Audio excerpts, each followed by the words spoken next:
A man phoning a woman about an advertisement he has seen in the paper for some furniture. First, you have some time to look at questions 1 to 5 on page 9.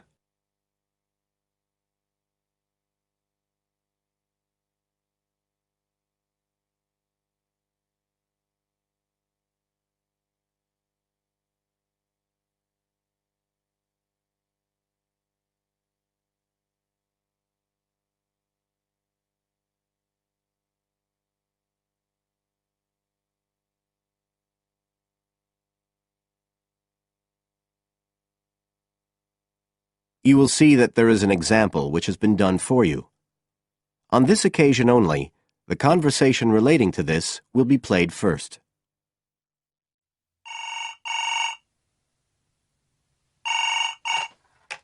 Hello? Oh, hello. I'm ringing about the advertisement in yesterday's newspaper. The one for the bookcases. Can you tell me if they're still available? We've sold one, but we still have 2 available. The number of bookcases available is 2. So 2 has been written in the space. Now we shall begin. You should answer the questions as you listen, because you will not hear the recording a second time. Listen carefully and answer questions 1 to 5.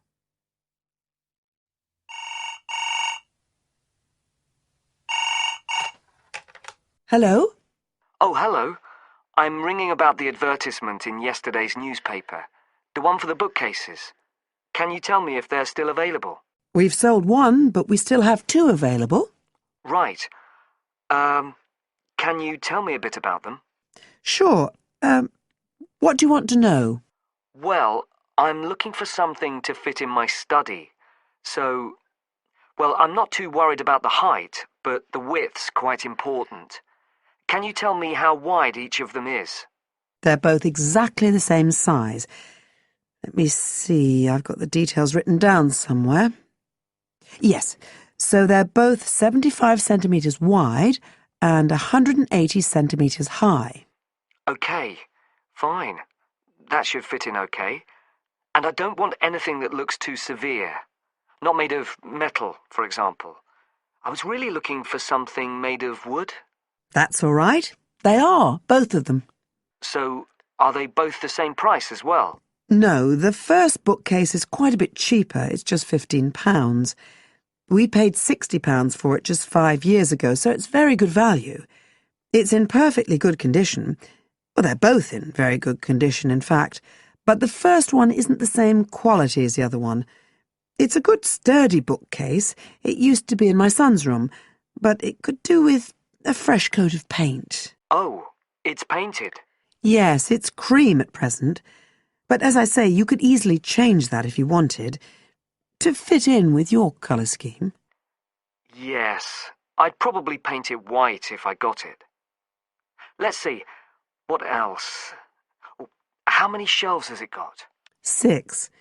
2 of them are fixed, and the other 4 are adjustable, so you can shift them up and down according to the sizes of your books. Right, fine. Well, that certainly sounds like a possibility. Before you hear the rest of the conversation, you have some time to look at questions 6 to 10 on page 9.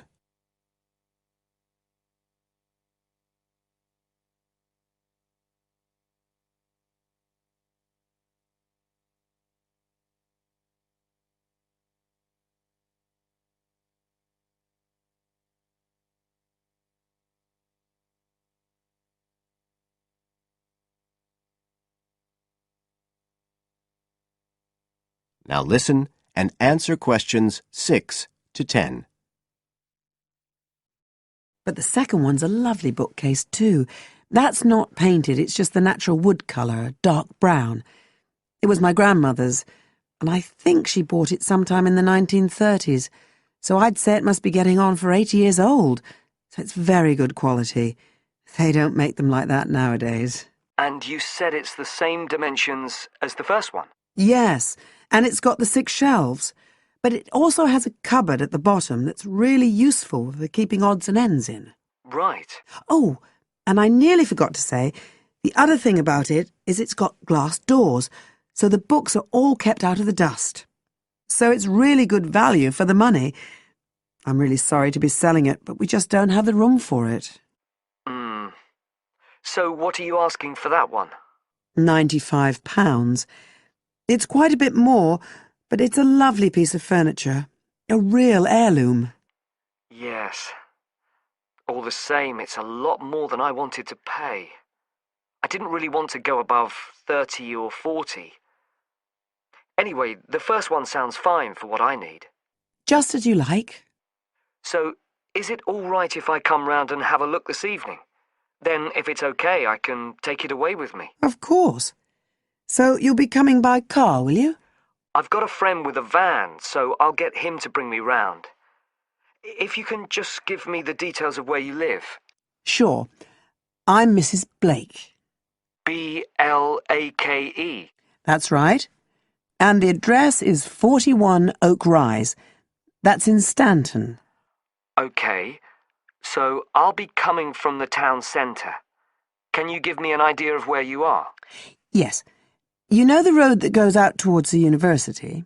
Yes. Well, you take that road and you go on till you get to a roundabout. Go straight on, then Oak Rise is the first road to the right. Out towards the university, past the roundabout, first left.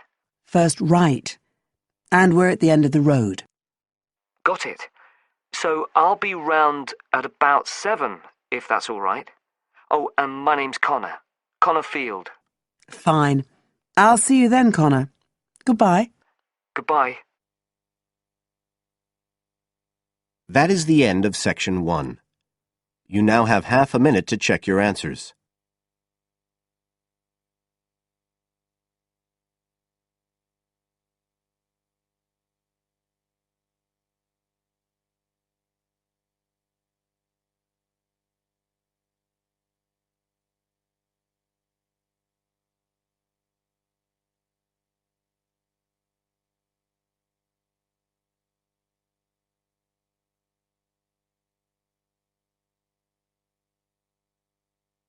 Now turn to section 2 on page 10.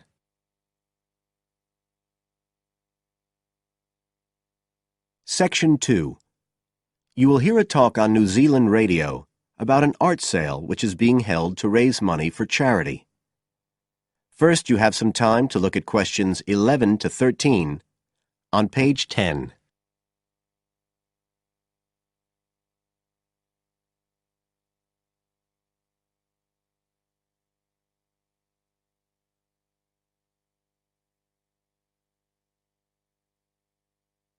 Now listen carefully and answer questions 11 to 13.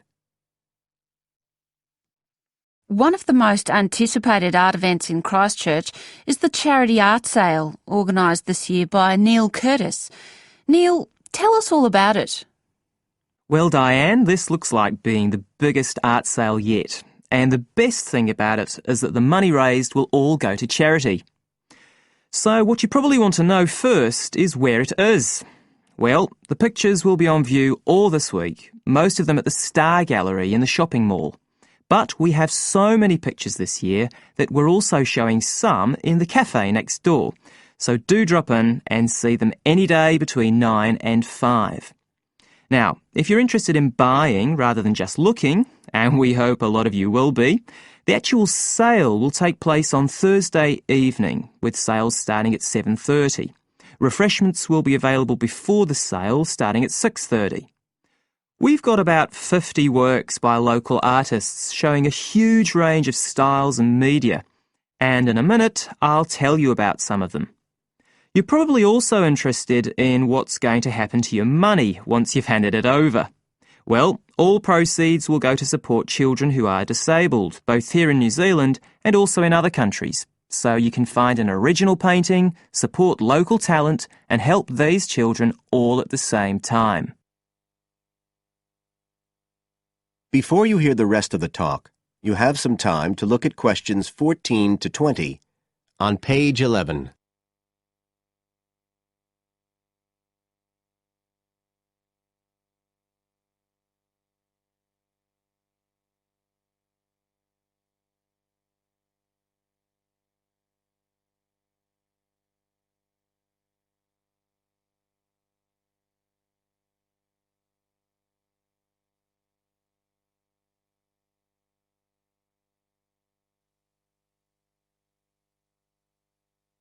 Now listen and answer questions 14 to 20.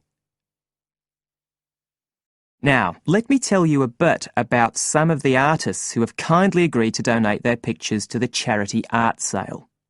One of them is Don Studley, who has a special interest in the art sale because his 5-year-old daughter was born with a serious back problem. After an operation earlier this year, she's now doing fine, but Don says he wants to offer something to help other less fortunate children. Don is totally self-taught and says he's passionate about painting. His paintings depict some of our New Zealand birds in their natural habitats. One relative newcomer to New Zealand is James Chang, who came here from Taiwan 9 years ago at the age of 56.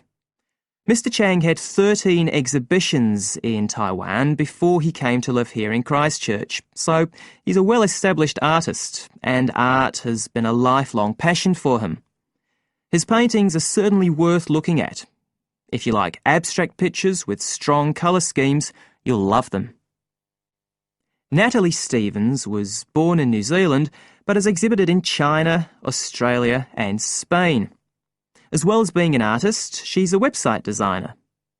She believes art should be universal, and her paintings use soft colours and a mixture of media. Most of her pictures are portraits, so watch out, some of them may even be friends of yours. And then we have Christine Shin from Korea. Christine only started to learn English 2 years ago when she arrived in New Zealand, but she's been painting professionally for over 10 years, and she sure knows how to communicate strong messages through the universal language of art. She usually works from photographs and paints delicate watercolours, which combine traditional Asian influences with New Zealand landscapes, giving a very special view of our local scenery. Well, that's all I have time to tell you now, but as well as these 4, there are many other artists whose work will be on sale, so do come along on Thursday. We accept cheques, credit cards or cash. And remember, even if you don't buy a picture, you can always make a donation. That is the end of Section 2. You now have half a minute to check your answers.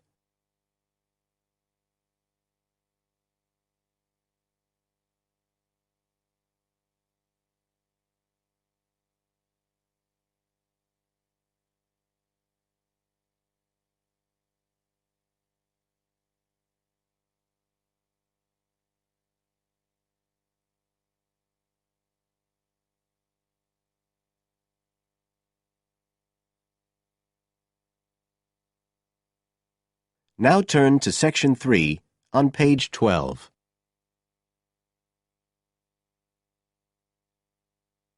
Section 3. You will hear 2 students discussing a project they have to do as part of a literature course on great books. First, you have some time to look at questions 21 to 25 on page 12.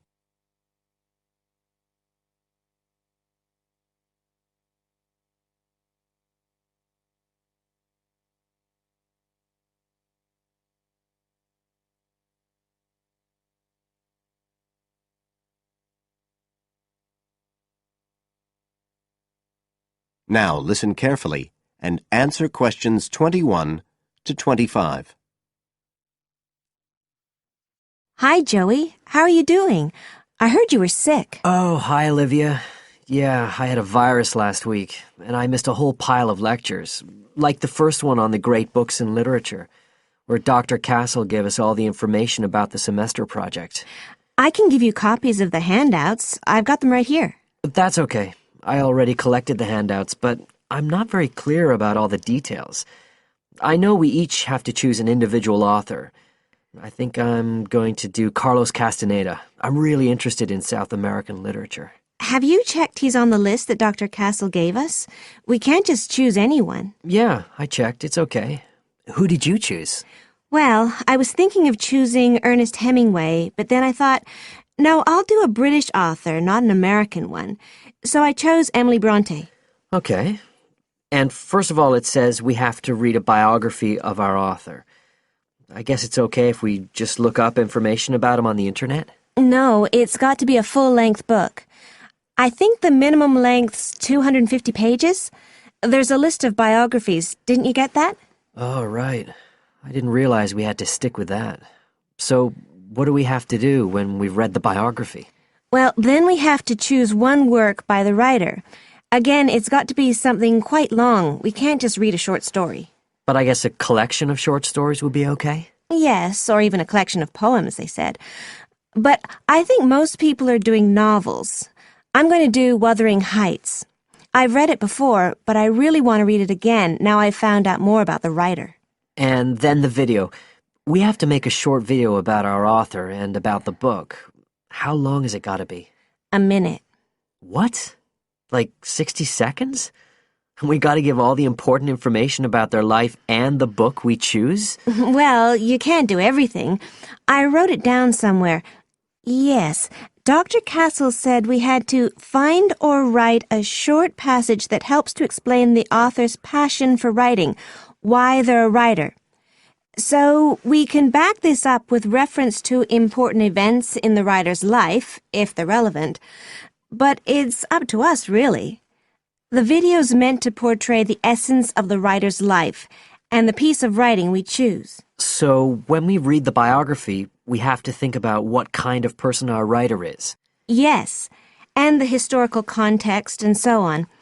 So for my writer, Emily Bronte, the biography gave a really strong impression of the place where she lived and the countryside around. Right.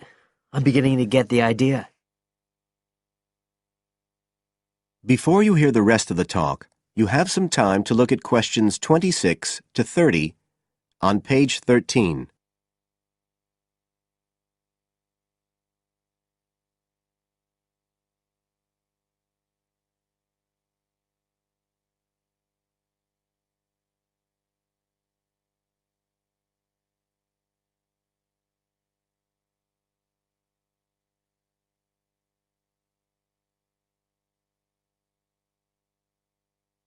Now listen and answer questions 26 to 30. Can I check the other requirements with you? Sure. The handout said after we'd read the biography, we had to read the work we'd chosen by our author and choose a passage that's typical in some way, that typifies the author's interests and style. Yes, but at the same time, it has to relate to the biographical extract you choose.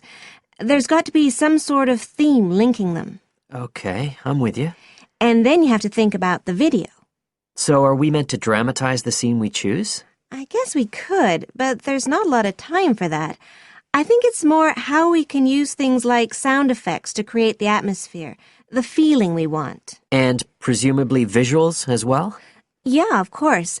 I mean, I suppose that's the whole point of making a video. But whatever we use has to be historically in keeping with the author. We can use things like digital image processing to do it all. So we can use any computer software we want? Sure. And it's important that we use a range, not just one software program. That's actually one of the things we're assessed on. Okay. Oh, and something else that's apparently really important is to keep track of the materials we use and to acknowledge them. Including stuff we download off the internet, presumably? Yeah, so our video has to list all the material used with details of the source in a bibliography at the end. Okay. And you were talking about assessment of the project. Did they give us the criteria? I couldn't find anything on the handout. Sure. He gave us them in the lecture. Let's see, you get 25% just for getting all the components done. That's both sets of reading and the video. Then the second part is actually how successful we are at getting the essence of the work. They call that content, and that counts for 50%. Then the last 25% is on the video itself, the artistic and technical side. Great. Well, that sounds a lot of work, but a whole lot better than just handing in a paper. Thanks a lot, Olivia. You're welcome. That is the end of section 3. You now have half a minute to check your answers.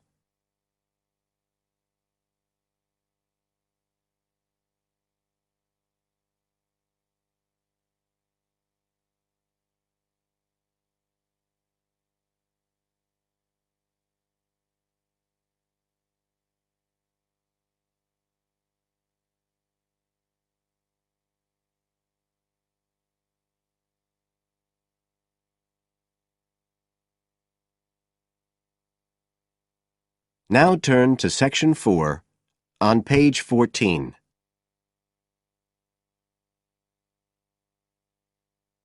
Section 4. You will hear a speaker giving a talk about some recent research about unusual life forms. First, you have some time to look at questions 31 to 40 on pages 14 and 15.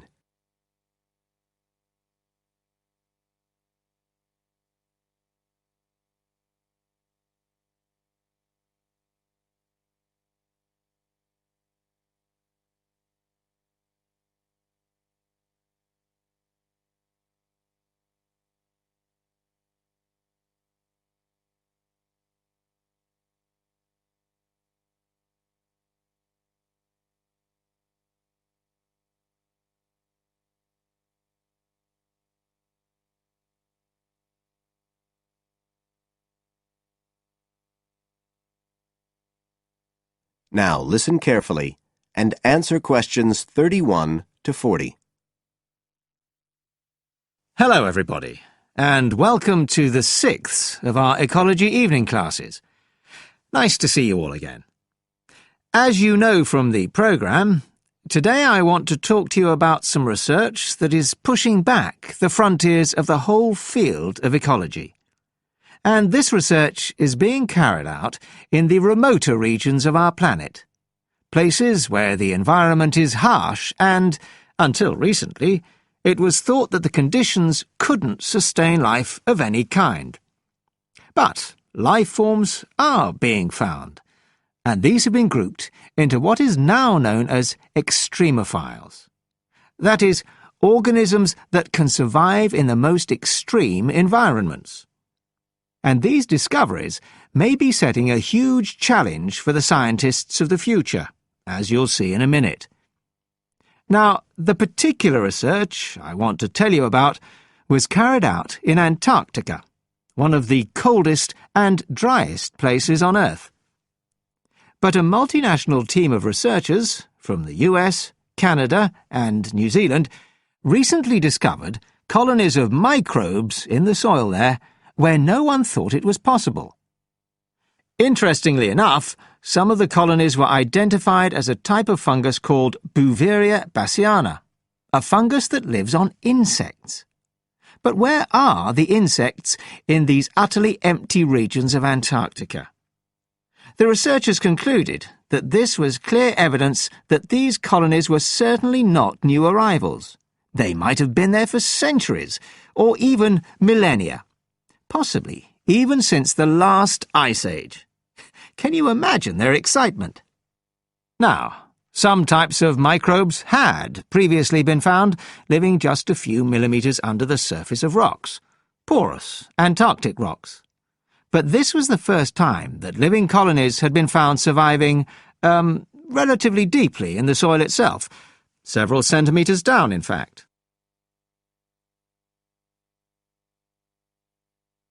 So, the big question is, how can these colonies survive there? Well, we know that the organisms living very near the rock's surface can still be warmed by the sun, so they can survive in their own microclimate. And this keeps them from freezing during the day.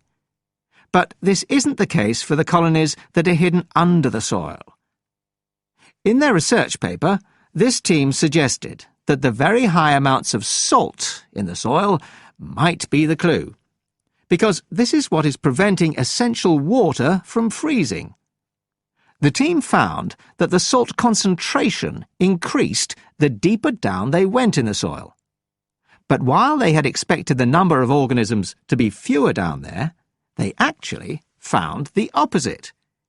In soil that had as much as 3,000 parts of salt per million, relatively high numbers of microbes were present, which seems incredible.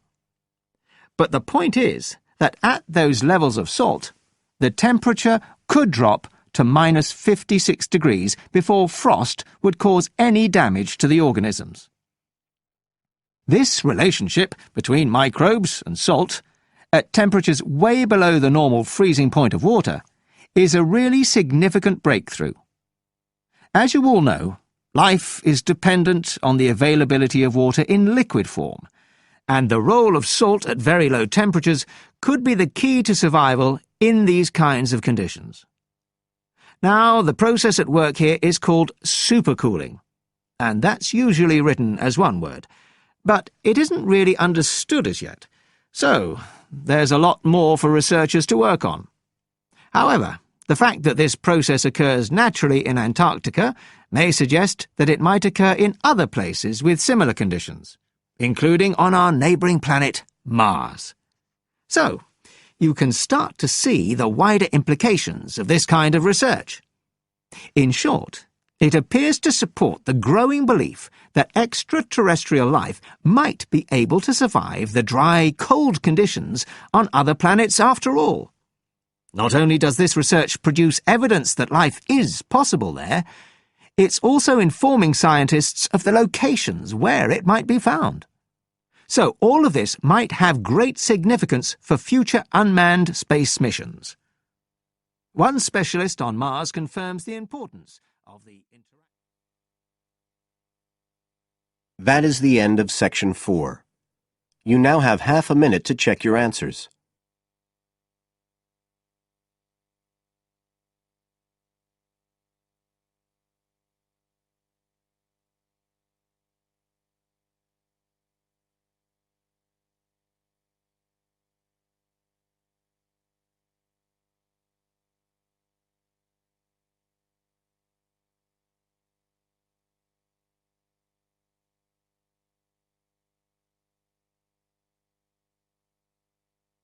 That is the end of the listening test. You now have 10 minutes to transfer your answers to the separate answer sheet.